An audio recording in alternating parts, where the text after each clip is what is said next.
नमस्कार दोस्तों।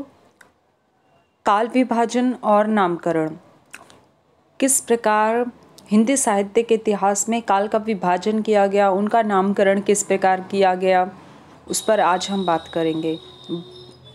आदिकाल, भक्ति काल और आधुनिक काल, इसमें भी इनकी क्या उपशाखाएं थी उस पर हम बात करेंगे। तो काल विभाजन की समस्याएं क्या थी, इस पर हम बात करेंगे।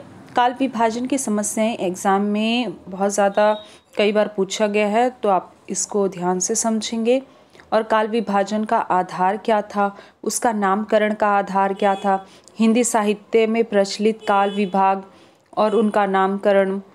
इसी प्रकार आदिकाल का नामकरण किस प्रकार किया गया, भक्ति काल का काल विभाजन और नामकरण किस प्रकार किया गया, रीतिकाल का नामकरण किस प्रकार किया गया, और आधुनिक काल की पृष्ठभूमि क्या थी।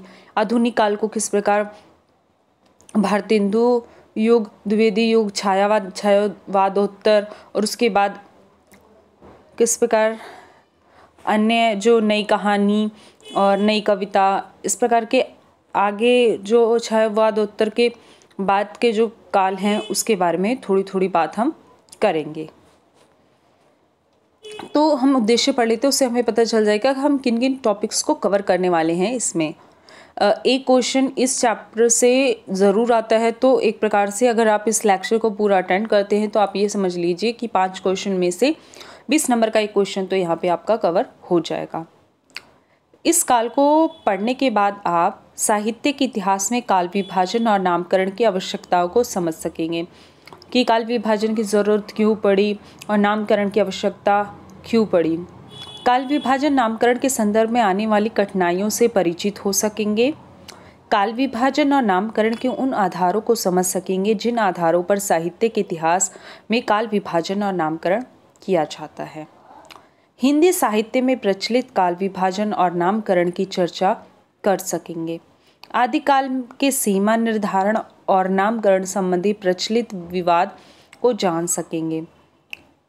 भक्ति काल और रीतिकाल के काल विभाजन और नामकरण के आधार को समझ सकेंगे और आधुनिक काल की संवेदना के विकास को भी आप समझ सकेंगे। हिंदी साहित्य के इतिहास पर जब हम दृष्टिपात करते हैं तब हमारी पहली समस्या होती है कि 1000 वर्षों के इतिहास को कैसे पढ़ा जाए। इसी समस्या को ध्यान में रखकर इतिहास को कालखंडों में विभाजित करते हैं, लेकिन इससे हमारी प्रश्न का समाधान नहीं होता है। इसी से जुड़ा एक दूसरा प्रश्न उठ खड़ा होता है कि साहित्य के इतिहास में काल विभाजन नामकरण की अनिवार्यता क्या है। इस अनिवार्यता को इतिहास में किन तथ्यों से पुष्ट किया जाता है। इतिहास का कोई कालखंड या युग इतिहास की तथ्यपूर्ण वास्तविकता को प्रतिबिंबित करता है अथवा वह इतिहासकार के मन की संकल्पना है। क्या युग की पहचान इतिहासकार की व्याख्या है? इन सारे प्रश्नों का समाधान ढूंढना आवश्यक है। इन प्रश्नों से टकराए बिना इतिहास का सही विभाजन नहीं हो सकता और इनके बिना हम काल विभाजन के आधारों को नहीं समझ सकते। पृष्ठभूमि को हम स्किप करेंगे। उस काल विभाजन की समस्या बेहद इम्पॉर्टेंट टॉपिक, इस पर हम बात करेंगे। तो काल विभाजन की आवश्यकता पर विचार करने के बाद काल विभाग के आधारों पर विवेचन आवश्यक है।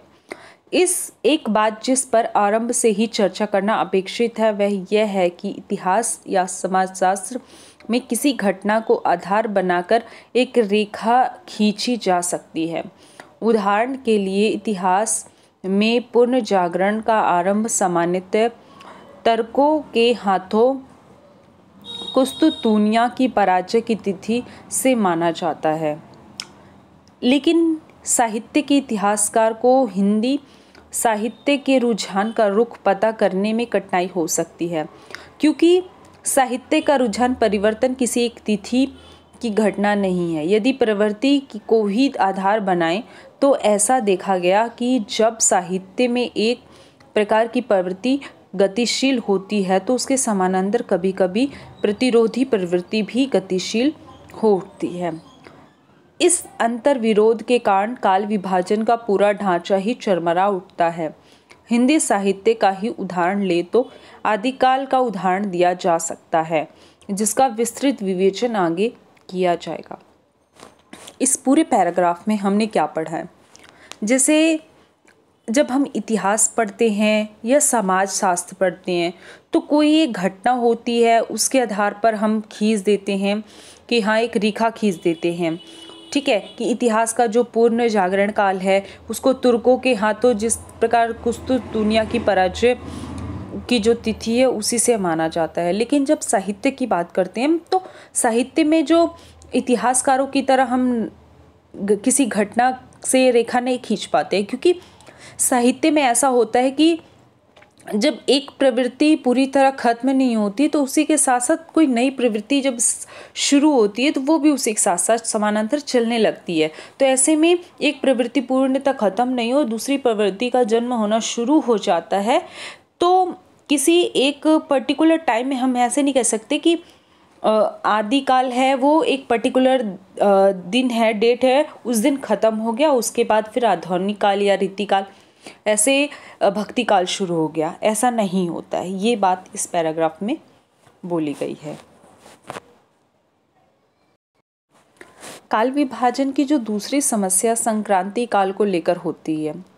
संक्रांति के जिन बिंदुओं पर इतिहास के दो युगों को तोड़ा जाता है वहाँ इतिहास धारा की चिंता धारा ही नहीं टूटती है, बल्कि इस टूटने की प्रक्रिया में बहुत कुछ छूट जाता है।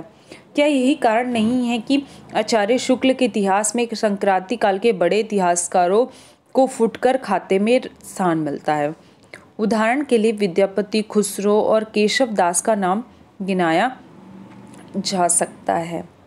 संक्रांति काल की वास्तविकता यह होती है कि संक्रांति बिंदु पर खड़े कवि के साहित्य में एक मार्ग पीछे से आता है और दूसरा रास्ता आगे से शुरू होता है।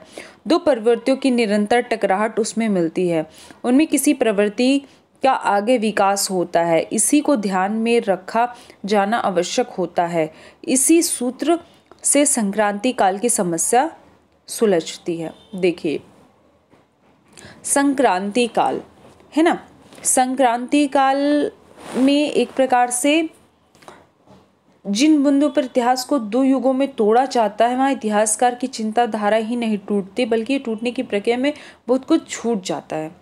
क्या ये कारण है कि देखिए, मतलब इतिहास का संक्रांति काल एक काल है जिसमें मतलब परिवर्तन का काल। बड़े इतिहासकारों को मतलब इसमें जैसे विद्यापति हैं, खुसरो हैं, केशव दास हैं, ये आदिकाल के कवि हैं या भक्ति काल के कवि हैं, ठीक है, या दरबारी कवि हैं।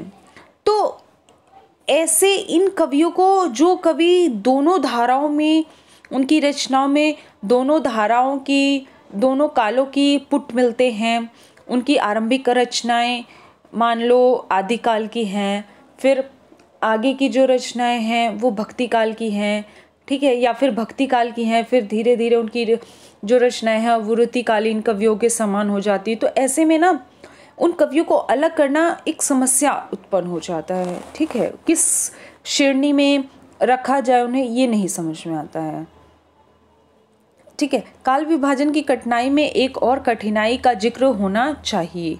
साहित्यिक इतिहास में और राजनीतिक इतिहास में अक्सर समानता नहीं होती। उदाहरण के लिए हमारे साहित्य का जो आदिकाल है लगभग उसी के आसपास राजनीतिक इतिहास का मध्य युग शुरू होता है। इसी स्थिति में कुछ इतिहासकार आधुनिक काल से पूर्व समूचे साहित्य को मध्यकालीन मध्ययुगीन साहित्य कहना ही उचित मानते हैं। मध्ययुगीन साहित्य को विभिन्न प्रतियों में बांटकर का विवेचन करना उचित समझते हैं। वीर काव्य, नीति काव्य, प्रेमाख्यान काव्य आदि के अनुसार साहित्य को इतिहास का ढांचा बनाते हैं। इसी प्रकार के विभाजन से सहमति कठिन है। यदि हम प्रवृत्ति के आधार पर विभाजन करते हैं तो कार्यकरण संबंधों को भी देखना चाहिए। दूसरा प्रश्न यह है कि इस प्रकार का विभाजन प्रवृत्ति साहित्यकारों में कितना अधिक स्वीकृत हुआ। यदि इस प्रकार के विश्लेषण को स्वीकृति नहीं मिली तो यह माना जाना चाहिए कि इतिहास ने उसको स्वीकार नहीं किया, ठीक है। तो इसमें ये बात बोली गई है कि जो काल विभाजन की कठिनाई उसमें साहित्यकार राजनीतिक जो इतिहास है और राजनीतिक संबंध है, राजनीतिक इतिहास है, उसमें समानता नहीं होती। जैसे हमारे साहित्य का जो आदिकाल है लगभग उसी के आसपास राजनीतिक इतिहास का, मतलब जैसे जो हमारी हिस्ट्री है ना, इतिहास है, उसकी राजनीतिक इतिहास अगर उसकी बात करें तो उसका जो मध्य युग है, ठीक है, जिस टाइम हमारा साहित्य के इतिहास अलग होता है और जो हमारा इतिहास होता है, जो हिस्ट्री सब्जेक्ट हम पढ़ते हैं वो अलग होता है।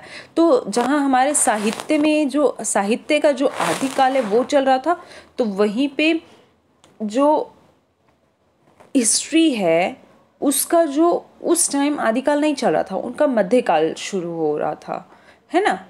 तो जो हम हिस्ट्री बुक पढ़ते हैं, इतिहास पढ़ते हैं, वो और साहित्य का जो इतिहास पढ़ते हैं, दोनों बिल्कुल अलग होती हैं, है ना। ठीक है, अगर हम साहित्य के मध्ययुग की बात करें और इतिहास के मध्ययुग की बात करें तो दोनों बिल्कुल विभिन्न परिवर्ती व्यक्ति हैं, है ना, उसकी बात की गई है। यदि हम प्रवृत्तियों के आधार पर विभाजन करते हैं तो कार्यकारण संबंधों को भी देखना चाहिए। चलो, भारतीय हिंदी परिषद से हिंदी साहित्य का जो द्वितीय खंड प्रकाशित हुआ उसमें आदि, मध्य और आधुनिक 3 कालों को तोड़कर प्राचीन एवं आधुनिक केवल 2 कालों में उन्हें ग्रहण किया गया। इस प्रकार के काल विभाजन में इतिहास की परिपक्व दृष्टि का स्पष्ट अभाव मिलता है। मतलब जैसे हमारा जो हिंदी साहित्य है, उसकी जो भारतीय हिंदी परिषद है उसने क्या किया, हिंदी साहित्य को 2 भागों में बांट दिया, एक आदिकाल और एक आधुनिक काल। जबकि आदिकाल, मध्यकाल, आधुनिक काल 3 खंडों में मतलब उसको बांटना चाहिए। तो इस प्रकार जैसे मतलब सिर्फ 2 टुकड़ों में बांट देना तो उसमें उसकी परिपक्व दृष्टि स्पष्ट नहीं होती, उसमें उसका अभाव दिखता है। जो किसी विषय को गहनता से पढ़ता है तभी उस विषय को अच्छे से विभिन्न भागों में, उपभागों में बांट पाते हैं। ठीक है, तो भारतीय हिंदी परिषद के जो काल विभाजन उसने किया उसमें परिपक्वता का अभाव था। काल विभाजन के मुख्य उपकरण संवेदना को पहचानने की क्षमता है। संवेदना को पहचान कर हम इतिहास की रचना करते हैं। शुक्लोत्तर इतिहास लेखन में इस बात को नज़रअंदाज कर दिया गया है। इससे साहित्यिक इतिहास को समझने में बाधा पड़ी है। इन इतिहासों के प्रवर्तिक कालखंडों से जो चित्र प्राप्त हुए उनका स्वरूप ही खंडित है। इसमें इतिहास की समग्रता का प्रमाण नहीं मिलता है। नागरिक प्रचारणी सभा ने अपने हिंदी साहित्य का बृहद इतिहास के लिए जो प्रारूप बनाया है वह आचार्य शुक्ल के इतिहास को आधार में रखकर बनाया गया। यह उचित भी है क्योंकि नए इतिहास को बनाने के लिए अत्यंत व्यापक दृष्टि की आवश्यकता होती है। इस दृष्टि के अभाव में एक प्रामाणिक इतिहास के ढांचे को अपनाना ही बेहतर है। देखो, इसमें 2, एक तो काल विभाजन का जो मुख्य संवेदना है, संवेदना को पहचान कर हम इतिहास की रचना करते हैं, साहित्य के इतिहास की रचना करने। शुक्ल के बाद के जो इतिहास लेखन में इस बात को बिल्कुल नज़रअंदाज किया गया था। इससे साहित्य के इतिहास को समझने में बाधा पड़ी और इन साहित्यों को प्रवर्तिक काल खंड में जो चित्र प्राप्त हुए उसका स्वरूप भी खंडित है। मतलब शुक्ल से पहले और शुक्ल के समय और शुक्ल के बाद वाले जो हैं उसमें जिस प्रकार शुक्ल के समय में जो संवेदना है उसका अधिक पुट मिलते हैं, उसके बाद में नहीं मिलते, तो उससे मतलब उसके संवेदना को आधार बना कर अगर काल विभाजन करते हैं तो उसमें समस्या आती है। ठीक है, और नागरिक प्रचारणी जो सभा है ने अपनी जो हिंदी साहित्य का बृहद इतिहास है वो उसका जो प्रारूप बनाया वह आचार्य शुक्ल के जो इतिहास को आचार्य शुक्ल का जो इतिहास है ना उसको आधार बनाकर बनाया था। और यह उचित भी है क्योंकि नए इतिहास को बनाने के लिए अत्यंत जो आचार्य शुक्ल का जो हिंदी साहित्य का इतिहास है ना वो एकदम व्यापक दृष्टि है, एकदम गहराई में जाके उन्होंने उस विषय को समझा है, उस पर लिखा है। ठीक है, तो अत्यंत व्यापक दृष्टि की आवश्यकता होती है। नागरिक प्रचारणी सभा ने उसको स्वीकार किया और इस दृष्टि के अभाव में प्रामाणिक इतिहास के ढांचे को बनाने में आना ही बेहतर है। ठीक है, यदि किसी के पास अत्यंत व्यापक दृष्टि नहीं है तो ऐसे में जो हमारे पास प्रामाणिक इतिहास है उसी ढांचे को अपनाना बेहतर होता है। ठीक है, तो आचार्य शुक्ल के पास इसकी ये अत्यंत व्यापक दृष्टि थी, डीप में जाके इस विषय पर बात की, उस पर लिखा और उसी को स्वीकार किया गया। तो काल विभाजन की जो समस्याएं थे उस टॉपिक को हमने पूरा कवर कर लिया है और मैं सोचूं कि लेक्चर हमें ज़्यादा लंबा नहीं करना चाहिए। जो काल विभाजन नामकरण है उसकी समस्या को तो हमने कवर कर लिया, बाकी जो आगे के उसके मुख्य टॉपिक्स हैं उसको हम अगले वीडियो में कवर करेंगे। इसी के साथ हम आपसे विदा लेते हैं। नमस्कार। चैनल को सब्सक्राइब करना ना भूलें, इससे हमें थोड़ा सा प्रोत्साहन मिलेगा। Thank you so much.